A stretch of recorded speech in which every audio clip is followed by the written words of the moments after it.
Hello, and a very warm welcome to everyone to EWJ podcast, where we sit with educators across the globe to discuss up-to-date approaches of the theme in focus, followed by some actionable teaching strategies, tips, and secrets of the trade. This will be inspiring for the listeners and help them to enhance their teaching and learning experience.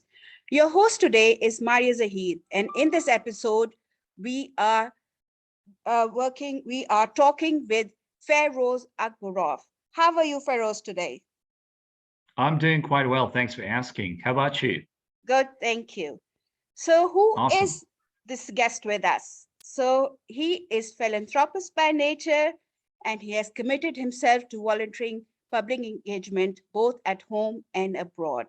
There are several projects in his name, such as TED Master, Virtual Speaking Club, 20-minute talk, and with the founder, Zoom Workshop with ESL and others.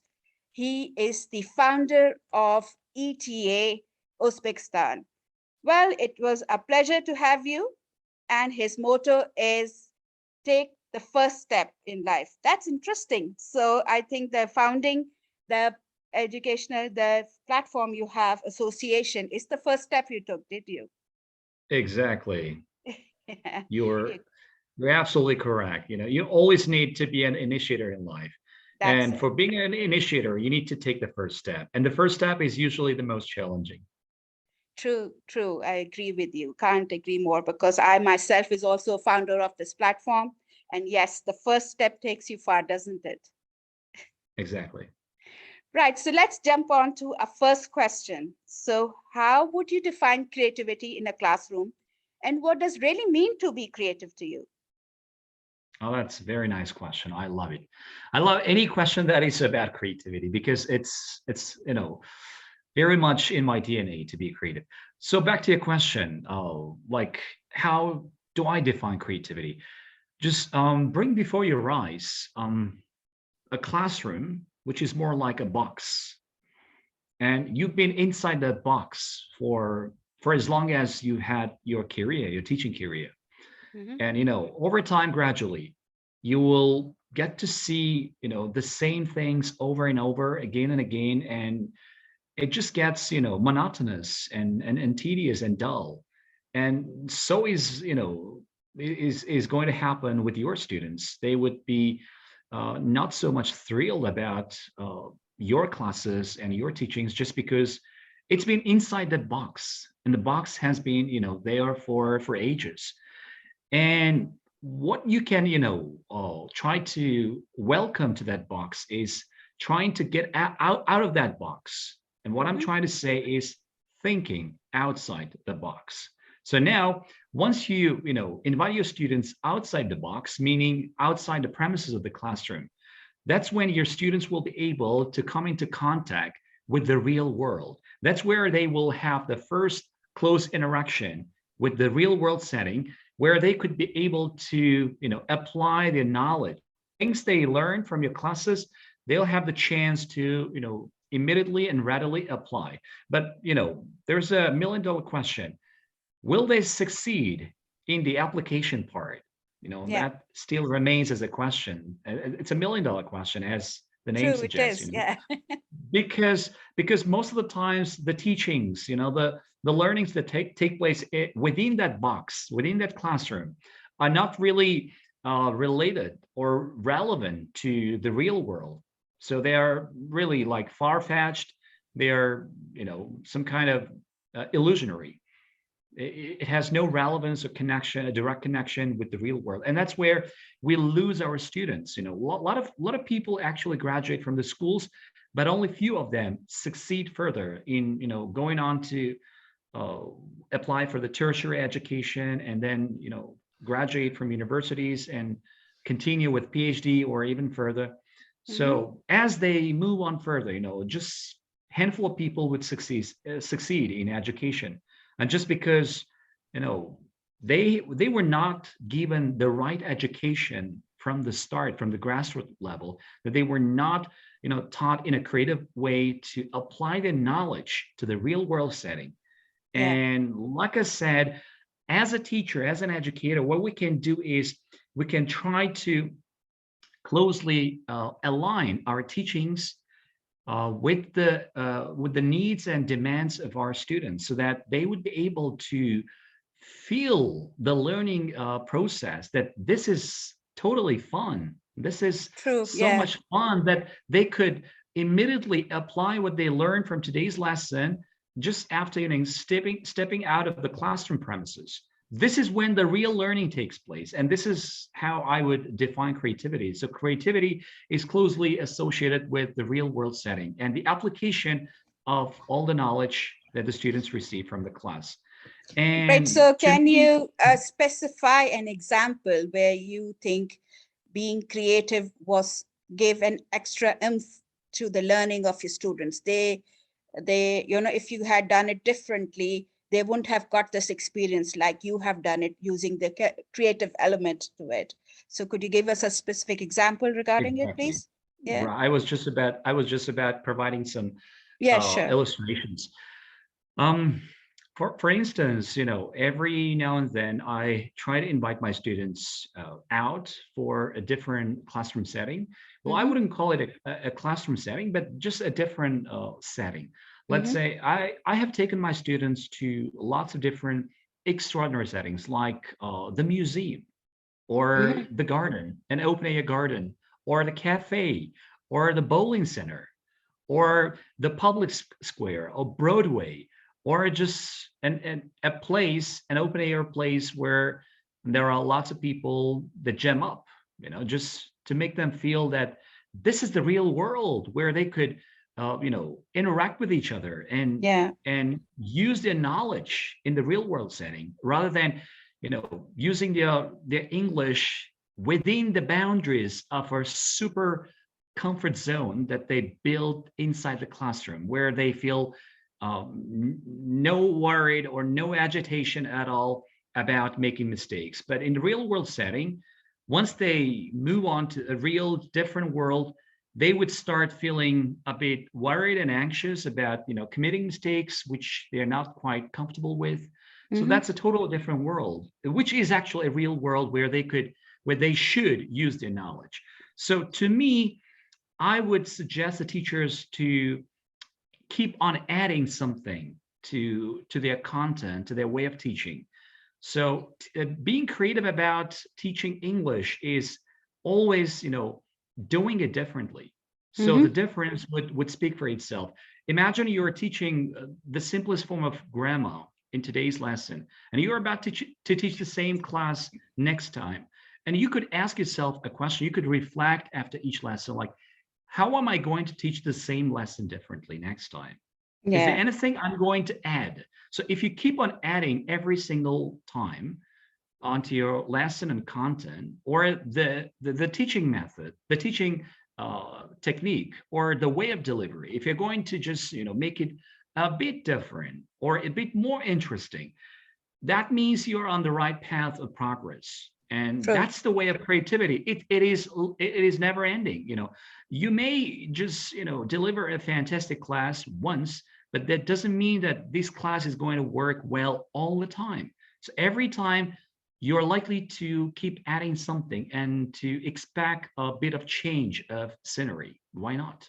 And that's Yes. all about creativity.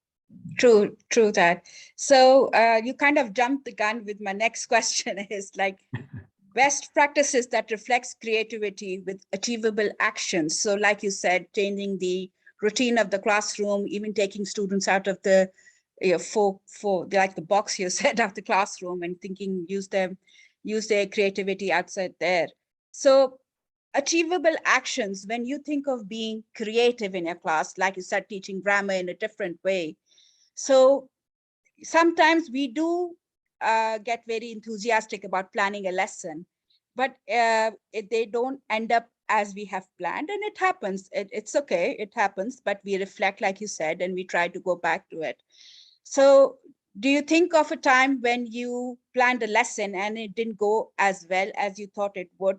Your creativity went sky high and you had to harness yourself next time. Can you think of any example and share your experience with us, please? Absolutely. You're like, I couldn't agree more.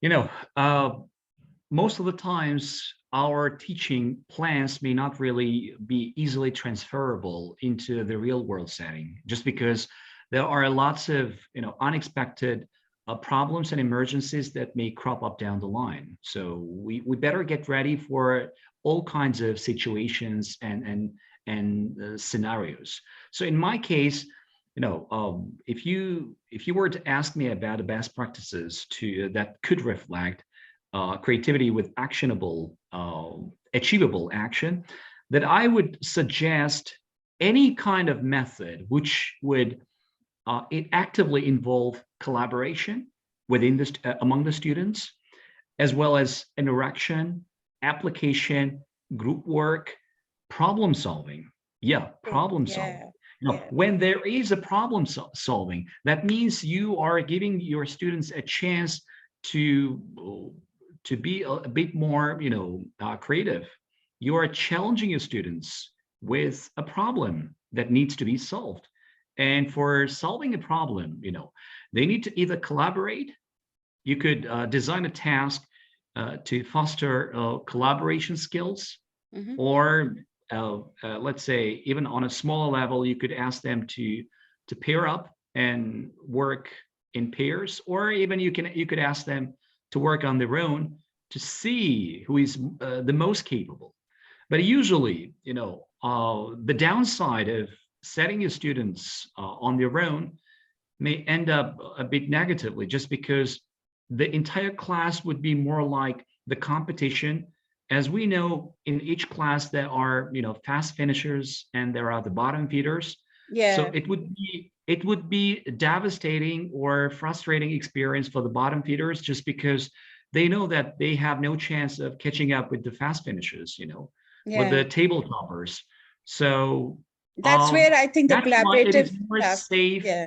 It's Yeah. more safe to put them in groups, and for better collaboration, where the table toppers could really pull the bottom feeders with them, or you could have a balanced teamwork with all Hmm. sorts of students within the group. And for that kind of activity, you could have them together and let them solve a puzzle, a problem. And if you constantly provide them with some challenges, you could start with a relatively easy challenge, and then you could just intensify and increase the level of complexity. As it goes higher and higher, your students will gradually form a camaraderie within the group, within the Yeah. batch, and they will be working towards one goal of solving the problem together. And these problem solving skills will be embedded with collaboration simultaneously. And when you have the collaboration and problem solving skills, it will ultimately lead to creativity. So your students would start thinking, outside the box. You would try to inculcate that sense of thinking, that mindset in your students through activities that would pose some sort of challenge. So there has to be a challenge and as well as a learning point. And one of the best ways of incorporating this kind of challenging tasks is gamification. Yeah. Gamification has all kinds of elements. Hmm. Apart from a challenge, it has a learning point that the students can also learn something, or the students will have a great motivation just because they know that at the end of the activity or a game, well, gamification is not just about playing game, but at the end of the activity they have a chance to get some kind of reward through doing this or winning this. Yeah. So yeah. True. And I think this collaboration also develops the sense of lifelong learning skills. Like, it's not about something in the classroom. It has to be Exactly. beyond that as well. So that's the best way to spark creativity in them, because they understand beyond their classroom as well. Great. That's very interesting. Can you give us any projects, any example of projects that teachers can recycle in their classroom, and uh, in a different and a creative way, especially when teaching grammars can be a very daunting task for us as teachers. But I think being a second language speaker ourselves, we understand it's not just about understanding the rules of grammar, it's also how we apply them in our teaching, and how we make it easier for our students to understand the process and follow the grammar rules in the correct way. So can you suggest some creative ways of teaching grammar in a different way, rather just using a PowerPoint and a handout? Anything else that you could share with us? Absolutely. You know, there's a very famous American English teacher. His name is AJ Hoke, and he has developed, over the years, he has developed his own teaching philosophies and methodology. Mhm. And, you know, back in time, about 3 years ago, I was using some of his concepts in my teachings. One way was teaching grammar through mini stories. And what is a mini story? Mini story is it's just like a story that you can, you could fabricate yourself, you could make it up yourself, Yeah, yeah, but it is very different from the traditional stories that yeah. we are so much used to reading in the books. Mhm. These stories are special just because they have strange characters, and you Okay. could just choose the strange characters yourself. You could have Barack Obama in your character. You could Mhm. have Michael Jackson, even a deceased person. It doesn't matter. You could have a dinosaur, a panda, and you could have, for example, I used to create lots of strange stories. And my students, especially when I taught in China, my students would love those stories just because I would choose the characters from the Chinese setting. I would Mhm. choose things that were closely, and emotionally very relatable to my students. I used to live in a city called Wuhan, and Mhm. Wuhan is one of the biggest cities in China, and there are lots of tourist landmarks. So I used to choose those tourist landmarks, and I used to choose some of the Chinese pop stars, and I could Mhm. create a story. And my students would just go nuts about those stories because they have never heard of those pop stars visiting their city and doing lots of activities, which I, embedded in the story. Okay. And what is most essential and effective about these kind of stories is that these stories are fun, they're fun packed, they're easy to remember, and they're easy to follow. And above all, uh, if I were to teach past simple, I would use all of the sentences in past simple.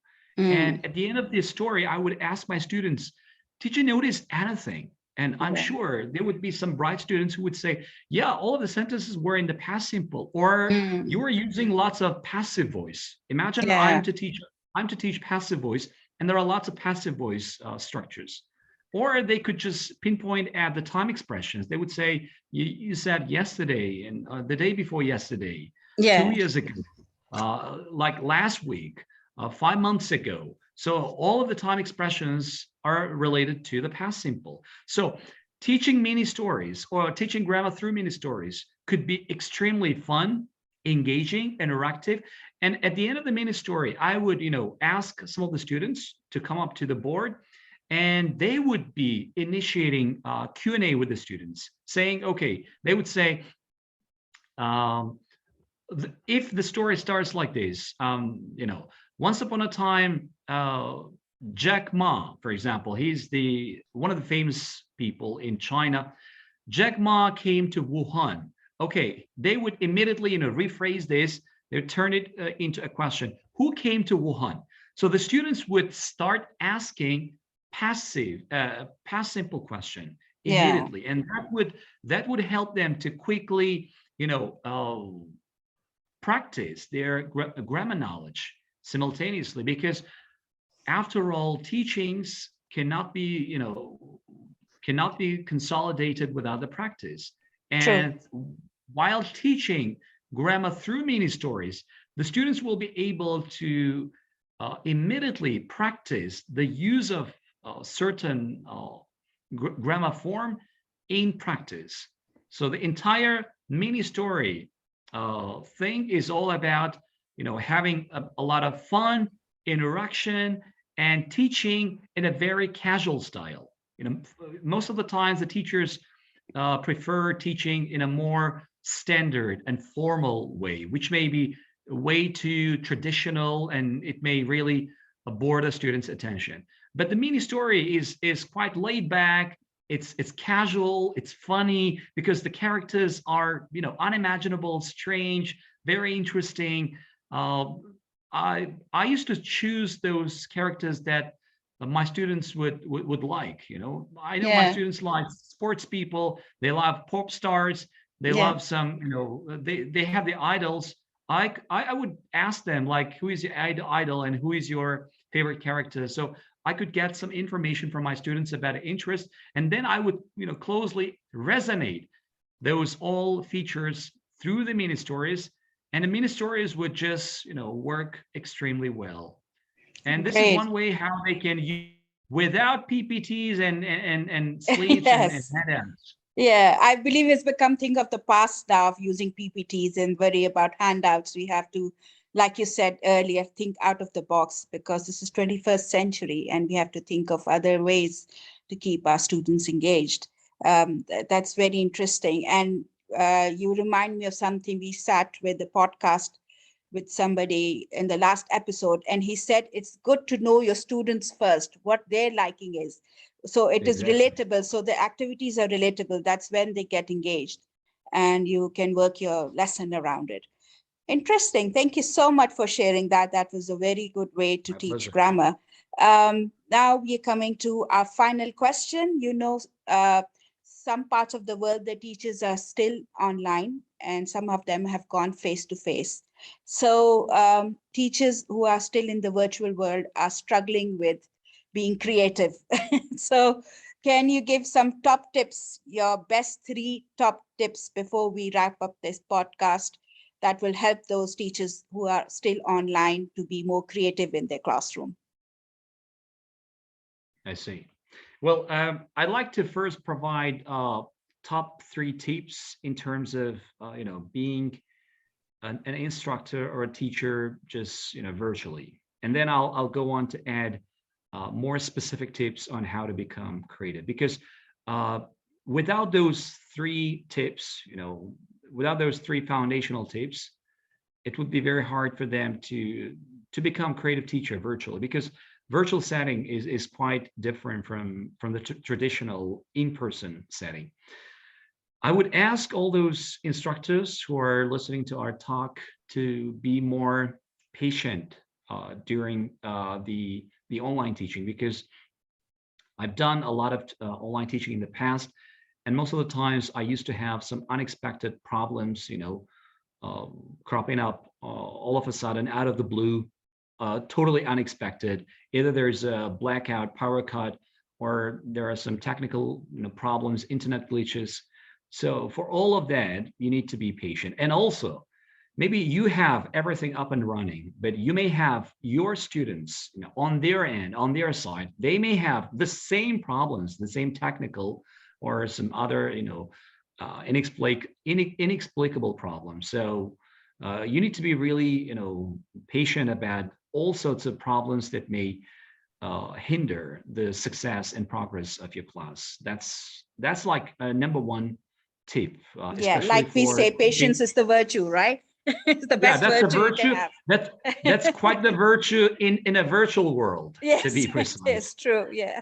And the number one and number two foundational skill that I want them to have is the, you know, to have a greater awareness of digital skills. They Mm, need to know the digital know-how, because I know lots of teachers, they lost themselves. They struggle big time, you know, trying to transition to online teaching or blended teaching during the global pandemic, and still they're struggling, especially in the remote corners. So they need to achieve a greater awareness of digital know-how. They need to be, you know, armed to their teeth digitally. Yeah, yeah. that's the second foundational tip. And the last one is resourcefulness. You know, having the ability to find quick and clever ways of tackling the difficult situations.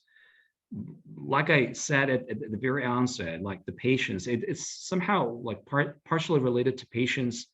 It's quite mixed with the patience that they need to be, you know, able to quickly spot, anticipate the emergencies that may somehow emerge at any given time, and try to solve it or try to come up with a solution. So patience, digital skills, and resourcefulness are the foundational tips of mine. And now on top of that, now we will be talking about the building. Now we've just covered the foundation.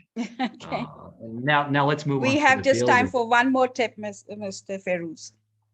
Okay, so if they want to be creative, virtually, then what they can do is Google is their best bet and best friend. Google has everything. I want them to get more acquainted with Google and it is and its possibilities, because its possibilities are limitless and infinite. And also, I would recommend them to get more acquainted with more of an educational videos on YouTube. And Yeah. then lastly, I recommend them to, to get to know more about different kind of platforms like Zoom, Google Meet, and others, or even Skype, to, to get to know more about its functions. For example, Zoom, it has a breakout room. So the teacher is able to have the class just like in an offline setting, putting the students into different small groups, small breakout rooms, and from time to time, go to different breakout room and monitor what's going on there. And the teacher can be part of that breakout room discussion for a while, and then leave it, and then move on to the other one. So the teacher has to have the digital awareness for applying creativity into the online teaching. So I would call that digital know-how is the heart and soul of being creative virtually. Because when we're talking about a creative teacher in an online setting, it's all about knowing almost everything about the gadgets and the internet and all the applications, the creative applications that the teachers can incorporate. Yeah, there are a lot of I LMS. Yeah, I couldn't agree more. Like it's just like if we go even to face teaching, even opening the projector, using whiteboard or smart boards effectively. If that was a skill we had to learn when we went in face-to-face teaching, why aren't we putting an effort to learn something that we have to go online and. So I think it's a personal enthusiasm as well from a teacher's whole motivation, his or herself, to learn these skills. Thank you so Exactly. much, Mr. Feruz. Unfortunately, we have come to the end of this podcast. I know we both can go and talk a long way with this. I'd love to, Hopefully next time we'll pull you out for for another sure. topic soon. So thank you so much. I would like to Thank you for thank you having at this me. point for taking time and sharing your insight about being creative in the classroom. And one key thing you can take away from our conversation was think outside of the box, and being creative is thinking outside the box. Break your Exactly. routine, and that's where things will get better and fall better in place. Great, thank you so much. It was, My as pleasure. as always, a pleasure to have you and learn a lot of things from you. Lots of practical ideas you have shared with us today. uh, and I would like to let the listeners know to keep out for our next episodes on our website and social media announcements. And we would like to bid you farewell and bye for now. Thank you. See you again. See ya.